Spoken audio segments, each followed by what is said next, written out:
আমাকে কেউ খারাপ ভাবলে আমি কিছু মনে করি না। একজন মানুষ কখনো সবার প্রিয় হতে পারে না। আমি আমার বিবেক দিয়ে নিজের পথে চলব। যে চেনার ঠিকই আমায় চিনবে।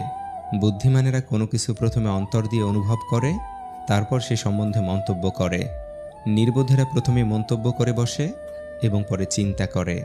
মেয়েরা জীবনে দুটো জিনিস চায়, একটি হলো সম্মান, আর একটি হলো মনের মতো জীবন সঙ্গী। পরস্ত্রী আর পরপুরুষ কখনো আপন হয় না। এগুলো হলো মরীচিকা। এসবের পিছনে ছুটলে নিজের পরিবার ও নিজের জীবন ধ্বংসস্তূপে পরিণত হয়। তুমি তোমার ভবিষ্যৎ পাল্টাতে পারবে না, কিন্তু তুমি চাইলেই তোমার অভ্যাস পাল্টাতে পারো, এবং নিশ্চিতভাবে তোমার অভ্যাস ভবিষ্যৎ পাল্টে দেবে।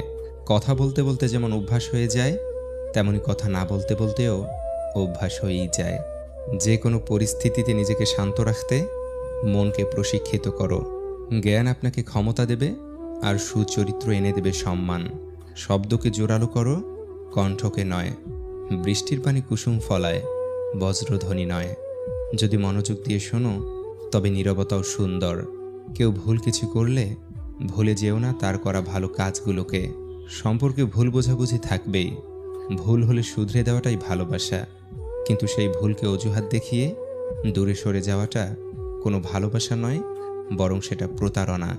যদি অনুভব করো কেউ তোমায় এড়িয়ে চলছে, তাকে আর বিরক্ত করো না। পৃথিবীতে সবচেয়ে আপন হলো চোখের জল। সুখের সময় না পেলেও